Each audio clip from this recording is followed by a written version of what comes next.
Philippot. Bonjour. Est-ce que vous irez manifester aujourd'hui ? Non, je n'irai pas manifester. C'est pas un bon mode d'expression ? C'est pas, surtout pas, je pense, tout à fait ma place. Moi, je suis Pourquoi ? contre cette loi. C'est une expression syndicale. Enfin, je veux dire, vous savez, ce sont les syndicats qui sont à l'origine du mouvement social. Il y a des leaders politiques aussi. Oui, il peut y avoir des leaders politiques, mais bon, moi, j'estime Vous que dénoncez un projet infâme. le vrai changement, je pense qu'il viendra plutôt du vote et des urnes. Mais c'est bien qu'il puisse y avoir, heureusement, que cette manifestation a été autorisée. Vous ne croyez pas au rapport de force dans la rue pour tenter d'obtenir le retrait d'un texte ? Ah, mais je pense que ça peut être utile, bien sûr. Ça peut aussi être inutile. Ça dépend du On a vu des cas contexte du FN pour le mariage, contre le mariage gay, par exemple. Non, mais la manifestation, de toute façon, fait partie de la démocratie sociale, même si le gouvernement avait eu le sentiment de l'oublier ces derniers jours. Mais la manifestation est un droit, comme la grève est un droit. Et donc, il est tout à fait légitime que puisse s'exprimer une opposition à un texte. Mais ensuite, il y a le temps du vote. J'espère surtout qu'on aura la possibilité d'avoir une motion de censure au courant juillet à l'Assemblée, et que cette fois-ci, elle pourra passer, ce qui fera gagner à peu près un an à tout le monde et un an au pays. Il y en a une première qui n'est pas passée. Les syndicats CGT en tête, est-ce qu'ils jouent, à votre avis, un rôle positif ou néfaste dans le mouvement actuel ? Mais ils ont parfaitement le droit, les syndicats, CGT, FO, etc., de contester une loi et d'organiser un mouvement social. Enfin, le fait même qu'on se pose maintenant la question montre quand même qu'on a dégringolé dans l'état d'esprit démocratique et républicain de notre pays. Mais je ne vous pose pas la question sur le droit, je vous pose la question sur est-ce qu'ils jouent un rôle positif ou néfaste dans le combat que vous faites vôtre, puisque vous n'avez pas de mots assez durs pour qualifier cette loi. Il est assez logique que je vous demande si vous allez joindre le geste à la parole en allant défiler. Comme vous le savez, les partis politiques et les syndicats, c'est pas du tout la même chose. Donc on n'a pas du tout le même rôle. Eux, ils jouent leur rôle selon leur méthode et leur manière, et je ne m'ingère pas dans leur façon de faire. Et Dieu sait que j'ai des désaccords avec la CGT, dont j'estime qu'elle porte une partie de la responsabilité. J'oublie pas qu'elle a fait voter François Hollande. Elle aurait pu s'abstenir d'appel au vote, puisqu'entre Sarkozy et Hollande, en tout cas nous, c'était notre analyse, il n'y avait pas de différence, et je crois qu'on a eu raison. Et puis, elle n'a jamais contesté l'Union européenne. Or, à la base de la loi El Khomri, la loi travail, il y a évidemment une recommandation forte, une exigence forte même de l'Union européenne. Et ça, je trouve que quand on ne va pas au bout de l'analyse, on manque quelque chose. On ne dit pas toute la vérité aux travailleurs français. J'ai vu l'un de vos dirigeants récemment, Gilles Penel, se réjouir par un tweet de la façon dont un petit patron avait cloué le bec à Philippe Martinez il y a quelques jours. Oui, il a le droit de le penser. J'ai pas vu cet échange en particulier, mais il y a des bons arguments. Gilles Penel, c'est le chef du Front National en Bretagne. Il y a des bons arguments ici ou là. Je suis ni l'avocat ni l'accusateur de Monsieur Martinez.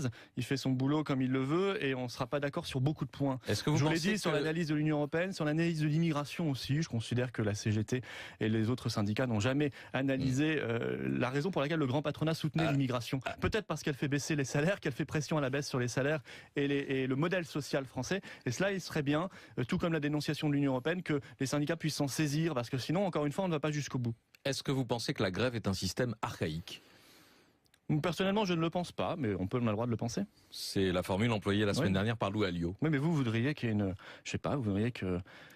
Je vous interroge sur le mode d'action face à une loi qui vision provoque votre indignation. assez effrayante d'un parti politique où tout le monde devrait penser à la même chose à chaque instant et dire la même chose à chaque instant. Non, on a le droit de penser ce qu'on veut. Non, c'est vous qui simplement la position politique. Soulignez les divergences dans votre propre parti. C'est parce que vous m'interrogez comme si c'était incroyable. Mais sauf que je cherche à savoir. Moi personnellement, si vous croyez dans les manifestations, si vous croyez dans la grève, si vous croyez dans les syndicats, est-ce que vous croyez à la lutte des classes ? Je dis, Monsieur Cohen, est-ce que vous croyez à la lutte des classes ? Arrêtez avec vos questions un peu bêtes. La manifestation, la grève... C'est bête de oui, c'est un peu bête. Est-ce que votre lecture de la société... si on va pas au fond des choses, on manque... On va est-ce que je crois à la lutte des classes ? Non, je suis pas marxiste. Voilà, je vous ai répondu.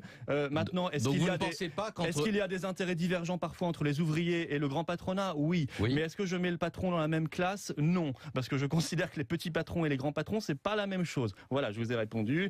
Et c'est très intéressant. Mais à partir de là, on va pas parler de grand chose. Parce que ce qui compte pour les Français, c'est la loi El Khomri. C'est la loi travail. On peut faire toutes les digressions qu'on veut pour essayer de pas en parler. Je sais pas pourquoi. Peut-être pour ménager le gouvernement. Mais moi, je vais en parler de ça depuis 5 minutes. Non, on parle des babales lancées par le gouvernement. Est-ce qu'il faut une manifestation statique ou pas statique ? Je vous ai parlé de ça. Est-ce qu'on je vous ai parlé de ça ?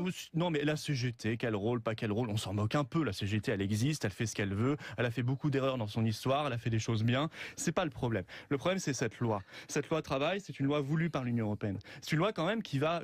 Non, c'est vous qui le dites. Ouais. Si. Vous lisez les recommandations. Moi, je le fais. Je lis chaque année les recommandations de la Commission européenne à l'économie française. Ah, une recommandation. Vous avez parlé d'exigences tout à l'heure. Oui, mais excusez-moi, une recommandation sous menace de ne pas valider votre budget, c'est plus qu'une recommandation. C'est une exigence, évidemment. Et quand l'Union européenne nous dit, bah écoutez, à partir du moment où vous pouvez plus jouer sur le niveau de votre monnaie parce que vous avez la monnaie unique, l'euro, à partir du moment où vous ne pouvez plus jouer sur les protections aux frontières, eh bien, vous jouez sur ce qui reste, c'est-à-dire les variables d'ajustement, le niveau des salaires, le niveau des retraites, les privatisations et la dérégulation du marché du travail. Eh ben, on y est en plein dedans. Et je pense que c'est cette analyse-là qu'il faut faire, parce que sinon les gens ne comprennent pas d'où viennent ces lois. Pourquoi d'un coup il y a la loi Macron, puis la loi Macron 2, puis la loi El Khomri, et puis si c'était Sarkozy ou Juppé, ce serait strictement la même chose.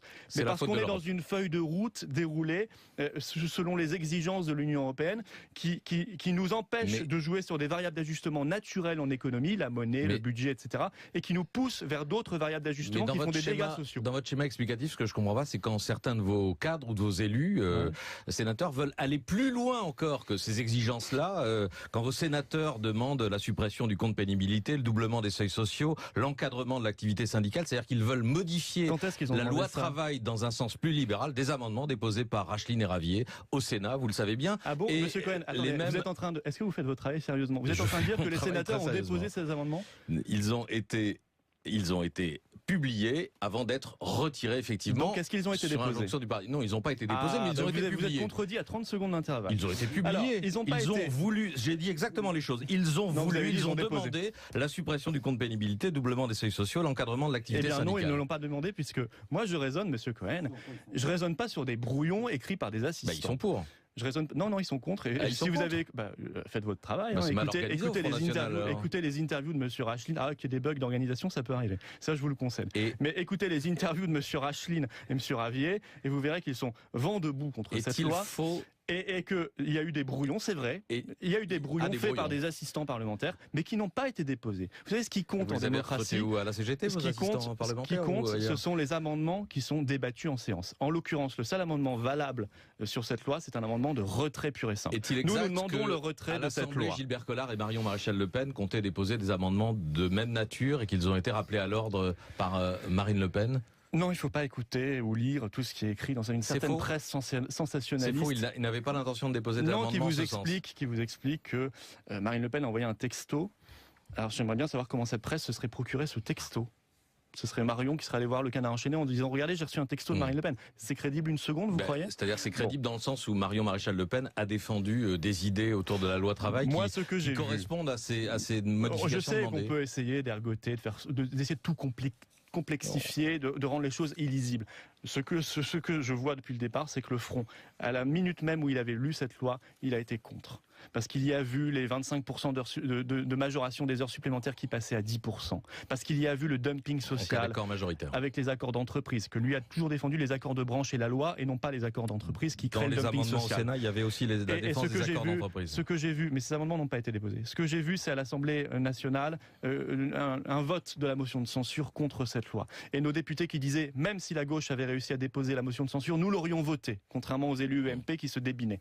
Voilà ce que j'ai vu. Et ça, c'est une opposition à cette loi El Khomri. Tout le reste, c'est de la mousse entretenue par le gouvernement. Et je pense que nous avons l'obligation de parler du fond de cette loi parce qu'elle est grave et qu'elle en annonce d'autres. Monsieur Juncker l'a déjà dit, le président de la Commission européenne, ça n'est qu'un commencement, c'est le minimum de ce qu'il faut faire. Mais il a aussi signifié que ça allait dans le bon sens. Florian Philippot, invité de France Inter ce matin. D'autres questions bêtes dans quelques minutes bête, avec celles des auditeurs. Si, vous avez dit que mes questions étaient bêtes.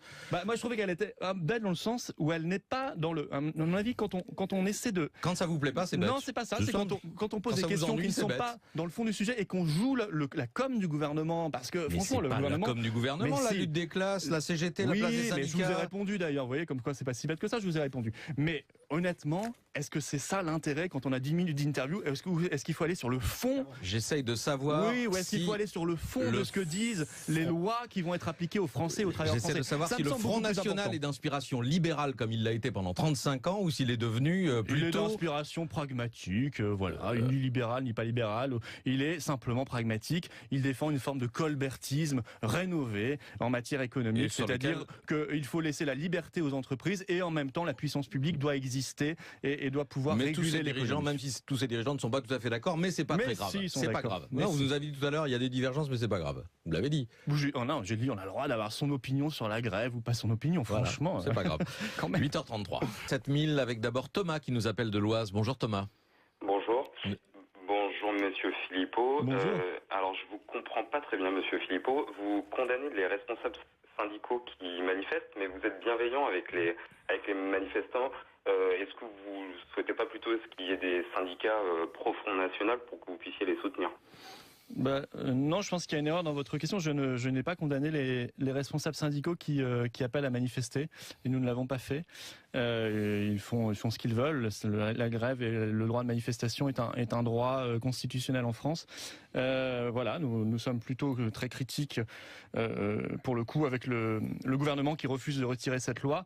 Voilà, les syndicats ont la responsabilité, si on parle de sécurité, de responsabiliser et de sécuriser leur cortège. Mais puisque je rebondis sur ce que j'entendais tout à l'heure, mais en revanche, je pense que le gouvernement ne peut pas se défausser de sa propre responsabilité quand il y a depuis des années des groupes de casseurs très nombreux, armés, cagoulés, qui viennent saccager des centres-villes ou profiter des manifestations. Là, c'est de la responsabilité du gouvernement qui manifestement se refuse à rétablir l'ordre. Vous avez des solutions, vous avez un mode d'emploi pour rétablir l'ordre face à des groupes de casseurs dont chacun voit qu'ils sont très, très mobiles et assez difficiles à arrêter? Si vous voulez, je pense que parmi ces groupes, beaucoup sont constitués, organisés. Voilà, ils ne sont pas des personnages solitaires qui se retrouvent par hasard à une manifestation. Tout ça est organisé. Il faut appliquer ce qu'on a appliqué ces dernières années à d'autres groupuscules extrémistes, des procédures de dissolution.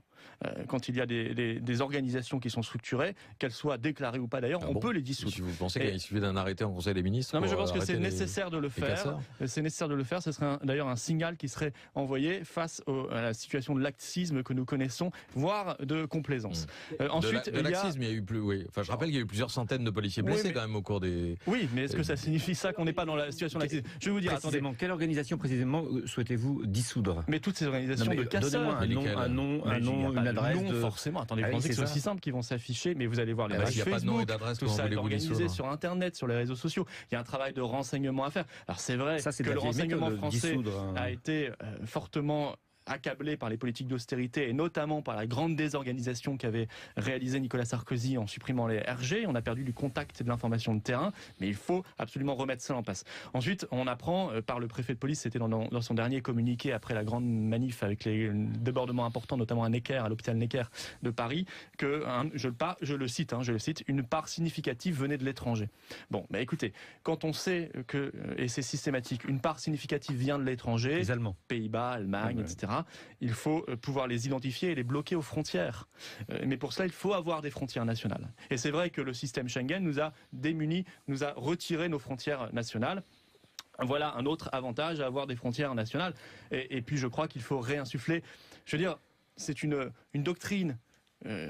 On ne peut pas accepter que l'uniforme, qu'il soit celui d'un policier, d'un gendarme, d'un militaire, soit impunément insulté, injurié, agressé, violenté, comme nous l'avons vu dans de trop nombreuses vidéos ces derniers mois. Je veux dire, à partir de là, il n'y a plus de respect si on ne fait pas respecter des choses aussi simples que le respect de l'uniforme. Alors, des questions d'auditeurs sur les consultations en cours. Les consultations, il y en a plusieurs là dans les heures qui viennent. D'abord, en France, que pense le Front National, vous demande Luc, de Nantes. Que pense le Front National de la consultation de Notre-Dame-des-Landes? Oui, nous sommes défavorables à ce projet d'aéroport. Nous avons fait plusieurs conférences de presse sur place, y compris avec notre collectif Nouvelle Écologie qui travaille sur les questions environnementales. Nous estimons que c'est un caprice de M. Ayrault à la base, enfin qui a été réactivé en tout cas par M. Ayrault, et qu'il suffisait d'un agrandissement de l'aéroport existant. Et donc nous appelons à voter non à ce référendum. Sur le Brexit, vous souhaitez rêver d'un vote négatif et d'une sortie de la Grande-Bretagne de l'Union européenne? Ce serait en l'occurrence un vote positif. Oui, ce serait un grand oui à la liberté. Un vote pour le leave, puisque c'est la question posée. Pour le leave. C'est la question posée aux Anglais. Leave oui, bien sûr, si vous voulez, bien sûr, puisque nous souhaitons le même référendum en France sur notre appartenance à l'Union européenne, pour pouvoir nous dégager et retrouver notre liberté, notre indépendance par rapport à cette structure qui est en échec total. Aujourd'hui, aujourd'hui, il y a un sondage qui est paru il y a quelques jours, il y a à peu près un quart des Français qui voteraient pour une sortie de l'Union européenne. Oui, beaucoup de Français d'ailleurs qui ne sont pas encore déclarés, je crois que c'était 25 et 50 et 25. Écoutez, parce qu'il faut qu'il y ait un débat. Il faut qu'il y ait un débat en France. C'est la même chose pour la sortie de l'euro. En tout cas, il y a une majorité de Français qui souhaitent un référendum déjà. Et ça, c'est une très bonne nouvelle et je crois que c'est inéluctable. Il faudra que nous allions vers la consultation directe du peuple parce que l'Union européenne est de plus en plus antidémocratique. Il suffit d'entendre d'ailleurs les dernières déclarations des autorités européennes qui s'ingèrent dans le référendum britannique. C'est hallucinant. Une espèce d'intimidation, de chantage, de menace. Il n'y a plus aucun argument positif, si vous voulez, dans ce camp. Plus rien. Les seuls arguments positifs que j'ai entendus, c'est du côté du livre, pour le coup, où on parlait de faire des économies par rapport à la contribution directe à l'UE, où on parlait de protection, où on parlait de prospérité, on parlait de pouvoir se dégager des négociations TAFTA, puisque c'est vrai que le mandat a été donné à la Commission européenne sur le traité transatlantique. C'est un traité très néfaste. Et on parlait de liberté, de démocratie. Je veux dire, qui décide aujourd'hui? Est-ce que c'est le peuple souverain ou est-ce qu'il vote pour rien? Est-ce qu'il vote pour rien? Parce que de toute façon, d'autres à Bruxelles ou à Francfort dans la Banque centrale décideront pour lui. C'est un vrai grand sujet qui, à mon avis, va nous mobiliser pour l'élection présidentielle. De toute façon, quel que soit le résultat de ce référendum, cela signifiera qu'à peu près un Britannique sur deux est en désaccord ou souhaite quitter l'Union européenne. C'est un fait majeur, un fait politique majeur qui s'ajoute aux victoires à Rome, à Turin, de candidates eurosceptiques en Italie, qui s'ajoute à l'élection présidentielle autrichienne qui, je l'espère d'ailleurs, va se refaire, etc. Franchement, il se passe des choses extrêmement intéressantes. C'est un printemps des peuples. Et ce printemps des peuples nous conduira à une Europe fondée sur la coopération entre les nations libres. Non pas l'isolement du tout, mais la coopération internationale, c'est celle qui fonctionne, c'est un peu le modèle du général de Gaulle, celle qui a produit les grands résultats de l'Europe, Airbus, Ariane, adapté maintenant au XXIe siècle, et puis ça nous permettra de redécouvrir, nous, France, qu'on est aussi une puissance mondiale, qu'on est une puissance maritime, qu'on doit coopérer avec le monde entier. Vous vous sentez dans une communauté de pensée avec les différents mouvements que vous venez d'énumérer, en Italie, le mouvement 5 étoiles, en Autriche, le FPÖ en Allemagne, l'ALD, vous êtes l'AFD, pardon, vous êtes dans, si vous voulez, dans cette communauté-là. On aura des points d'accord. On aura certains points d'accord sur l'Union européenne, bien sûr, l'euroscepticisme et le fait on croit en notre nation, voilà. Mais on aura des points de désaccord parce que chacun a ses contextes nationaux et ses histoires. Mais je crois que ça traduit un mouvement. Et en France, c'est le Front National, Rassemblement Bleu Marine qui incarne ce mouvement. Vraiment, je pense qui permet de prendre le train de l'histoire, c'est-à-dire voilà, il se passe des choses, on voit bien que le modèle de l'Union européenne est complètement dépassé, que ça date d'ailleurs des années 50, et que les peuples n'en veulent plus, et il faut passer à autre chose, il faut qu'on se remette debout. Voilà, bon, la continuité, ce seront les Juppé, les Valls, je sais pas qui d'ailleurs, Sarkozy, Hollande, on verra bien. Et puis il y a la possibilité d'aller plus haut, plus loin dans la démocratie, les principes démocratiques, et de retrouver la souveraineté nationale et populaire. Je pense que c'est extrêmement important. Question ou commentaire sur les réseaux sociaux, Hélène Roussel? Une question de Stan. Mis à part c'est la faute à l'Europe et c'est à cause de l'immigration, c'est quoi le programme? C'est, comme vous l'avez entendu depuis le début de l'émission, un tout petit peu plus compliqué que cela. D'ailleurs, c'est pas tant la faute à l'Europe, c'est la faute à nos gouvernements qui se soumettent à l'Europe, ou qui bafouent même les votes des Français. Je rappelle qu'en 2005, les Français avaient dit non à la Constitution européenne, par référendum, et que ce sont les parlementaires UMPS qui ont dit oui à la place du peuple français. Donc, moi, je souhaite qu'on remplace cette Europe-là par une coopération des nations. Je souhaite, par ailleurs, si vous parlez d'immigration, oui, qu'on puisse arrêter avec une politique de submersion migratoire, qui n'est plus tenable. Je veux dire, l'asile sous Sarkozy a augmenté de 75%. L'an dernier, il a encore augmenté de 20%. Submersion. Oui, submersion. Aller à Calais. 100 000 entrées par an, c'est une submersion. Non, déjà, c'est 200 000. Légalement, c'est 200 000. Moins 100 000 sorties, ça fait 100 000, le solde annuel. Les 100 000 sorties, je demande à voir. Vous comptez les entrées, vous n'avez pas compté les sorties? Non, mais vous comptez ça, je demande à voir, parce qu'on a beaucoup d'informations sur les entrées. Les sorties, c'est un peu au doigt mouillé. C'est les mêmes statistiques. Non, je font les mêmes. Oui, l'INSEE, les 100 000. Oui. Les entrées, c'est le ministère de l'Intérieur. Donc, c'est un peu différent. Mais les 200 000 entrées légales, plus les clandestins. Et ça fait une submersion, ça?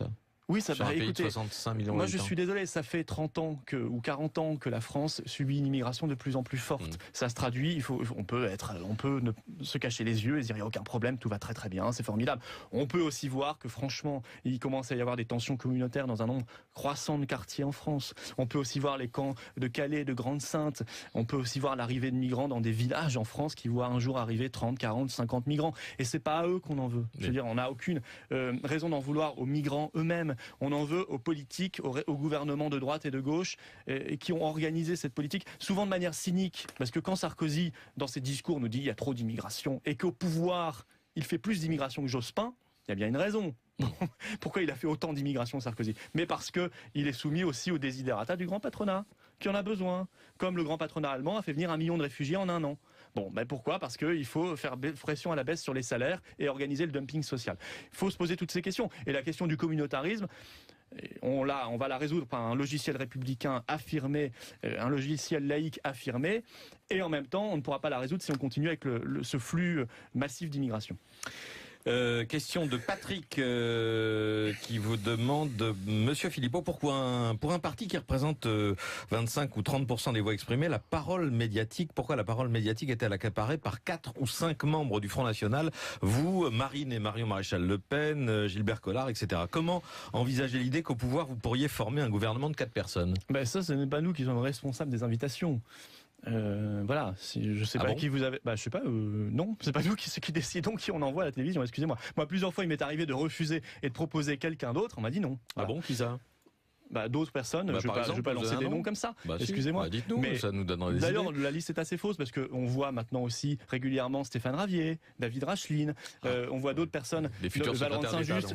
Oui, on voit. C'est vrai qu'on voit moins de personnes que dans d'autres partis parce que aussi ces partis-là ont été au pouvoir depuis 30 ans. Donc ils ont une liste énorme d'anciens ministres, d'anciens parlementaires, etc., etc. Mais aujourd'hui, il y a peut-être une dizaine de personnes qui passent régulièrement dans les médias pour le Front National. C'est pas assez, mais charge à vous d'inviter des présidents de collectifs. Nous avons Alain Avello qui dirige le collectif Racine sur les enseignants, qui fait un carton dans le monde enseignant. Vous avez parfaitement le droit de l'inviter. Je vois Philippe Murer qui dirige le collectif sur l'écologie. On parlait de Notre-Dame-des-Landes. Vous avez parfaitement le droit de l'inviter. Monsieur Salah, Michael Salah, qui a créé un collectif sur l'économie, les TPE, les PME. Voilà, on a des noms. Il est extrêmement dynamique, très bon. Vous avez parfaitement le droit d'inviter. Vous voyez, je suis pas responsable des invitations de France Inter et autres. Oui, vous parliez de logiciels républicains que vous allez réimposer. Marion Maréchal Le Pen a dit qu'elle en avait marre de ce mot république et laïque, que sa génération en avait assez. Quelle sera la vraie position du Front National ? Non, mais la République, utilisée comme un simple slogan, ça n'a pas de sens. Je veux dire, si derrière République on met l'UMPS, effectivement, ça n'a pas de sens. Ce qu'il faut mettre derrière la République, c'est ce qu'est réellement la République. C'est quand même précis. C'est la souveraineté populaire, d'abord, qui a été oubliée. C'était la laïcité. C'est la laïcité. C'est la méritocratie républicaine. C'est l'égalité devant la loi, la liberté réelle, et non pas, on se demande est-ce qu'on a le droit de manifester en France ou pas. Je veux dire, là, on n'est plus dans la liberté. Je veux dire, oui, on a le droit de manifester en France, il faut pouvoir le réaffirmer. Est-ce que la loi renseignement est conforme? Franchement non. Moi je suis désolé, une loi qui va vous permettre de capter les textos, les conversations mail de chacun, on a voté contre, je crois qu'on a bien fait parce qu'elle n'est pas conforme à la liberté. On n'a plus le temps. Merci. Voilà. Merci Florian Philippot d'être venu ce matin au micro de France Inter, il est 9h-5. Voilà, ils ne sont pas des personnages solitaires qui se retrouvent par hasard à une manifestation. Tout ça est organisé. Il faut appliquer ce qu'on a appliqué ces dernières années à d'autres groupuscules extrémistes, des procédures de dissolution. Quand il y a des organisations qui sont structurées, qu'elles soient déclarées ou pas d'ailleurs, on peut les dissoudre. Si vous pensez qu'il suffit d'un arrêté en Conseil des ministres? Non, mais je pense que c'est nécessaire de le faire. C'est nécessaire de le faire. Ce serait d'ailleurs un signal qui serait envoyé face à la situation de laxisme que nous connaissons, voire de complaisance. Ensuite, de laxisme, il y a eu plus. Oui. Enfin, je rappelle qu'il y a eu plusieurs centaines de policiers blessés quand même au cours des. Oui, mais est-ce que ça signifie ça qu'on n'est pas dans la situation de laxisme? Je vais vous dire. Attendez. Quelle organisation précisément souhaitez-vous dissoudre? Mais toutes ces organisations de casseurs. Un nom, une adresse. Non, forcément. Attendez, vous pensez que c'est aussi simple qu'ils vont s'afficher, mais vous allez voir les pages Facebook. Il n'y a pas de nom et d'adresse. Tout ça est organisé sur Internet, sur les réseaux sociaux. Il y a un travail de renseignement à faire. Alors c'est vrai que le renseignement français a été fortement accablé par les politiques d'austérité et notamment par la grande désorganisation qu'avait réalisé Nicolas Sarkozy en supprimant les RG. On a perdu du contact et de l'information de terrain, mais il faut absolument remettre ça en place. Ensuite, on apprend par le préfet de police, c'était dans son dernier communiqué après la grande manif avec les débordements importants, notamment à Necker, à l'hôpital Necker de Paris, que, je le cite, une part significative venait de l'étranger. Bon, écoutez, quand on sait que, et c'est systématique, une part significative vient de l'étranger, les Allemands, Pays-Bas, Allemagne, etc., il faut pouvoir les identifier et les bloquer aux frontières.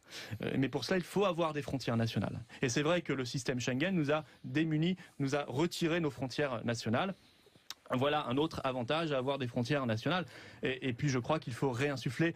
Je veux dire, c'est une doctrine On ne peut pas accepter que l'uniforme, qu'il soit celui d'un policier, d'un gendarme, d'un militaire, soit impunément insulté, injurié, agressé, violenté, comme nous l'avons vu dans de trop nombreuses vidéos ces derniers mois. Je veux dire, à partir de là, il n'y a plus de respect, si on ne fait pas respecter des choses aussi simples que le respect de l'uniforme. Alors, des questions d'auditeurs sur les consultations en cours. Les consultations, il y en a plusieurs là dans les heures qui viennent. D'abord, en France, que pense le Front National, vous demande Luc, de Nantes, que pense le Front National de la consultation de Notre-Dame-des-Landes? Oui, nous sommes défavorables à ce projet d'aéroport. Nous avons fait plusieurs conférences de presse sur place, y compris avec notre collectif Nouvelle Écologie qui travaille sur les questions environnementales. Nous estimons que c'est un caprice de M. Ayrault à la base, enfin qui a été réactivé en tout cas par M. Ayrault, et qu'il suffisait d'un agrandissement de l'aéroport existant. Et donc nous appelons à voter non à ce référendum. Sur le Brexit, vous souhaitez rêver d'un vote négatif et d'une sortie de la Grande-Bretagne de l'Union européenne? Ce serait en l'occurrence un vote positif. Oui, ce serait un grand oui à la liberté. Un vote pour le leave, puisque c'est la question posée. Pour le leave. C'est la question posée aux Anglais. Leave oui, bien sûr, si vous voulez, bien sûr, puisque nous souhaitons le même référendum en France sur notre appartenance à l'Union européenne, pour pouvoir nous dégager et retrouver notre liberté, notre indépendance par rapport à cette structure qui est en échec total. Aujourd'hui, il y a un sondage qui est paru il y a quelques jours, il y a à peu près un quart des Français qui voteraient pour une sortie de l'Union européenne. Oui, beaucoup de Français d'ailleurs qui ne sont pas encore déclarés, je crois que c'était 25 et 50 et 25. Bon, écoutez, parce qu'il faut qu'il y ait un débat. Il faut qu'il y ait un débat en France. C'est la même chose pour la sortie de l'euro. En tout cas, il y a une majorité de Français qui souhaitent un référendum déjà. Et ça, c'est une très bonne nouvelle et je crois que c'est inéluctable. Il faudra que nous allions vers la consultation directe du peuple parce que l'Union européenne est de plus en plus antidémocratique. Il suffit d'entendre d'ailleurs les dernières déclarations des autorités européennes qui s'ingèrent dans le référendum britannique. C'est hallucinant, une espèce d'intimidation, de chantage, de menace. Il n'y a plus aucun argument positif, si vous voulez, dans ce camp. Plus rien. Les seuls arguments positifs qui ont arrêté avec vos questions un peu bêtes. La manifestation, la grève. C'est bête de oui, c'est un peu bête. Est-ce que votre lecture de la société... Si on va pas au fond des choses, on manque... Est-ce que je crois à la lutte des classes? Non, je suis pas marxiste. Voilà, je vous ai répondu. Maintenant, est-ce qu'il y a des intérêts divergents parfois entre les ouvriers et le grand patronat? Oui. Mais est-ce que je mets le patron dans la même classe? Non, parce que je considère que les petits patrons et les grands patrons, c'est pas la même chose. Voilà, je vous ai répondu et c'est très intéressant. Mais à partir de là, on va pas parler de grand chose, parce que ce qui compte pour les Français, c'est la loi El Khomri, c'est la loi travail. On peut faire toutes les digressions qu'on veut pour essayer de pas en parler. Je sais pas pourquoi, peut-être pour ménager le gouvernement. Mais moi, je vais en parler de cette loi travail. 5 minutes. Non, on parle des babales lancées par le gouvernement. Est-ce qu'il faut une manifestation statique ou pas statique? Je vous ai parlé de ça. Est-ce qu'on vous ai parlé de ça? Non, mais la CGT, quel rôle, pas quel rôle, on s'en moque un peu. La CGT, elle existe, elle fait ce qu'elle veut, elle a fait beaucoup d'erreurs dans son histoire, elle a fait des choses bien. C'est pas le problème. Le problème, c'est cette loi. Cette loi travail, c'est une loi voulue par l'Union européenne. C'est une loi quand même qui va. C'est vous qui le dites. Ouais. Si. Vous lisez les recommandations. Moi, je le fais. Je lis chaque année les recommandations de la Commission européenne à l'économie française. Une recommandation. Vous avez parlé d'exigences tout à l'heure. Oui, mais excusez-moi, une recommandation sous menace de ne pas valider votre budget, c'est plus qu'une recommandation. C'est une exigence, évidemment. Et quand l'Union européenne nous dit, écoutez, à partir du moment où vous pouvez plus jouer sur le niveau de votre monnaie parce que vous avez la monnaie unique, l'euro, à partir du moment où vous ne pouvez plus jouer sur les protections aux frontières, eh bien, vous jouez sur ce qui reste, c'est-à-dire les variables d'ajustement, le niveau des salaires, le niveau des retraites, les privatisations et la dérégulation du marché du travail. Eh ben, on y est en plein dedans. Et je pense que c'est cette analyse-là qu'il faut faire, parce que sinon les gens ne comprennent pas d'où viennent ces lois. Pourquoi d'un coup il y a la loi Macron, puis la loi Macron 2, puis la loi El Khomri, et puis si c'était Sarkozy ou Juppé, ce serait strictement la même chose. Mais parce qu'on est dans une feuille de route déroulée selon les exigences de l'Union européenne, qui nous empêche de jouer sur des variables d'ajustement naturelles en économie, la monnaie, le budget, etc., et qui nous pousse vers d'autres variables d'ajustement qui font des dégâts sociaux. Dans votre schéma explicatif, ce que je comprends pas, c'est quand certains de vos cadres ou de vos élus, sénateurs, veulent aller plus loin encore que ces exigences-là, quand vos sénateurs demandent la suppression du compte pénibilité, le doublement des seuils sociaux, l'encadrement de l'activité syndicale, c'est-à-dire qu'ils veulent modifier la loi travail dans un sens plus libéral, des amendements déposés par Rachline et Ravier au Sénat, vous le savez bien. Ah bon, et Monsieur Cohen, attendez, vous êtes en train de... Est-ce que vous faites votre travail sérieusement? Vous êtes en train de dire que les sénateurs ont déposé ces amendements? Ils ont été ils ont été publiés avant d'être retirés, effectivement. Donc, est-ce qu'ils ont été déposés ? Non, ils n'ont pas été déposés, mais ils ont été publiés. Vous êtes contredit à 30 secondes d'intervalle. Ils ont été publiés. Alors, ils ont voulu, j'ai dit exactement les choses, ils ont demandé la suppression du compte pénibilité, doublement des seuils sociaux, l'encadrement de l'activité syndicale. Non, ils ne l'ont pas demandé, puisque moi je raisonne, monsieur Cohen, je raisonne pas sur des brouillons écrits par des assistants. Ils sont pour. Non, ils sont contre. Et si vous avez, faites votre travail. Écoutez les interviews de Monsieur Rachlin. Qu'il y ait des bugs d'organisation, ça peut arriver. Ça, je vous le concède. Mais écoutez les interviews de Monsieur Rachlin et Monsieur Ravier, et vous verrez qu'ils sont vent debout contre cette loi. Et qu'il y a eu des brouillons, c'est vrai. Il y a eu des brouillons faits par des assistants parlementaires, mais qui n'ont pas été déposés. Vous savez ce qui compte en démocratie ? Où, à la CGT, ce qui compte, ce sont les amendements qui sont débattus en séance. En l'occurrence, le seul amendement valable sur cette loi, c'est un amendement de retrait pur et simple. Nous demandons le retrait de cette loi. Gilbert Collard et Marion Maréchal Le Pen comptaient déposer des amendements de même nature et qu'ils ont été rappelés à l'ordre par Marine Le Pen. Non, il ne faut pas écouter ou lire tout ce qui est écrit dans une certaine presse sensationnaliste. C'est faux, il n'avait pas l'intention de déposer des amendements en ce sens. Qui vous explique que Marine Le Pen a envoyé un texto. Alors j'aimerais bien savoir comment cette presse se serait procuré ce texto. Ce serait Marion qui serait allé voir le Canard enchaîné en disant « Regardez, j'ai reçu un texto de Marine Le Pen ». C'est crédible une seconde, vous croyez ? C'est-à-dire c'est crédible dans le sens où Marion Maréchal Le Pen a défendu des idées autour de la loi travail qui correspondent à ces modifications. Je sais qu'on peut essayer d'ergoter, d'essayer de tout complexifier, de rendre les choses illisibles. Ce que je vois depuis le départ, c'est que le Front, à la minute même où il avait lu cette loi, il a été contre. Parce qu'il y a vu les 25% de majoration des heures supplémentaires qui passaient à 10%. Parce qu'il y a vu le dumping social avec les accords d'entreprise, que lui a toujours défendu les accords de branche et la loi, et non pas les accords d'entreprise qui créent le dumping social. Dans les amendements au Sénat, il y avait aussi la défense des accords d'entreprise. Ce que j'ai vu, mais ces amendements n'ont pas été déposés. Ce que j'ai vu, c'est à l'Assemblée nationale un vote de la motion de censure contre cette loi. Et nos députés qui disaient, même si la gauche avait réussi à déposer la motion de censure, nous l'aurions voté, contrairement aux élus UMP qui se débinaient. Voilà ce que j'ai vu. Et ça, c'est une opposition à cette loi El Khomri. Tout le reste, c'est de la mousse entretenue par le gouvernement. Et je pense que nous avons l'obligation de parler du fond de cette loi parce qu'elle est grave et qu'elle en annonce d'autres. Monsieur Juncker l'a déjà dit, le président de la Commission européenne, ça n'est qu'un commencement, c'est le minimum de ce qu'il faut faire. Mais il a aussi signifié que ça allait dans le bon sens. Florian Philippot, invité de France Inter ce matin. D'autres questions bêtes dans quelques minutes avec celles des auditeurs. Si, vous avez dit que mes questions étaient bêtes.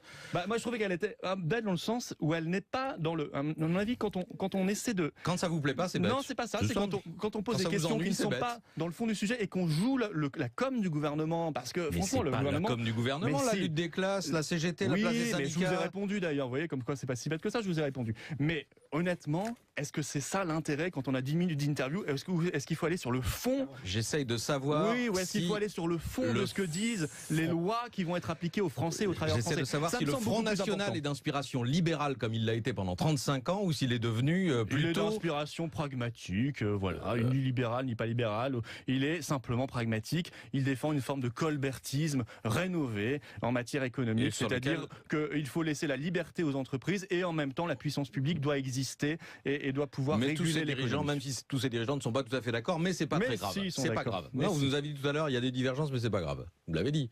Non, j'ai dit, on a le droit d'avoir son opinion sur la grève ou pas son opinion, franchement. C'est pas grave. Quand même. 8h33. 7000 avec d'abord Thomas qui nous appelle de l'Oise. Bonjour Thomas. Bonjour. Bonjour Monsieur Philippot. Bonjour. Alors je vous comprends pas très bien Monsieur Philippot. Vous condamnez les responsables syndicaux qui manifestent, mais vous êtes bienveillant avec les manifestants. Est-ce que vous ne souhaitez pas plutôt qu'il y ait des syndicats pro-Front National pour que vous puissiez les soutenir ? Non, je pense qu'il y a une erreur dans votre question. Je n'ai pas condamné les responsables syndicaux qui appellent à manifester, et nous ne l'avons pas fait. Ils font ce qu'ils veulent. La grève et le droit de manifestation est un droit constitutionnel en France. Voilà, nous sommes plutôt très critiques pour le coup avec le gouvernement qui refuse de retirer cette loi. Voilà, les syndicats ont la responsabilité, si on parle de sécurité, de responsabiliser et de sécuriser leur cortège. Mais puisque je rebondis sur ce que j'entendais tout à l'heure, mais en revanche, je pense que le gouvernement ne peut pas se défausser de sa propre responsabilité quand il y a depuis des années amener des groupes de casseurs très nombreux, armés, cagoulés, qui viennent saccager des centres-villes ou profiter des manifestations. Là, c'est de la responsabilité du gouvernement qui manifestement se refuse à rétablir l'ordre. Vous avez des solutions, vous avez un mode d'emploi pour rétablir l'ordre face à des groupes de casseurs dont chacun voit qu'ils sont très, très mobiles et assez difficiles à arrêter? Si vous voulez, je pense que parmi ces groupes, beaucoup sont constitués, organisés. Ce que j'ai entendu, c'est du côté du Livre, pour le coup, où on parlait de faire des économies par rapport à la contribution directe à l'UE, où on parlait de protection, où on parlait de prospérité, on parlait de pouvoir se dégager des négociations TAFTA, puisque c'est vrai que le mandat a été donné à la Commission européenne sur le traité transatlantique. C'est un traité très néfaste. Et on parlait de liberté, de démocratie. Je veux dire, qui décide aujourd'hui? Est-ce que c'est le peuple souverain ou est-ce qu'il vote pour rien? Est-ce qu'ils votent pour rien? Parce que de toute façon, d'autres à Bruxelles ou à Francfort dans la Banque centrale décideront pour lui. C'est un vrai grand sujet qui, à mon avis, va nous mobiliser pour l'élection présidentielle. De toute façon, quel que soit le résultat de ce référendum, cela signifiera qu'à peu près un Britannique sur deux est en désaccord, souhaite quitter l'Union européenne. C'est un fait majeur, un fait politique majeur qui s'ajoute aux victoires à Rome, à Turin, de candidates eurosceptiques en Italie, qui s'ajoute à l'élection présidentielle autrichienne qui, je l'espère d'ailleurs, va se refaire, etc. Franchement, il se passe des choses extrêmement intéressantes. C'est un printemps des peuples. Et ce printemps des peuples nous conduira à une Europe fondée sur la coopération entre les nations libres.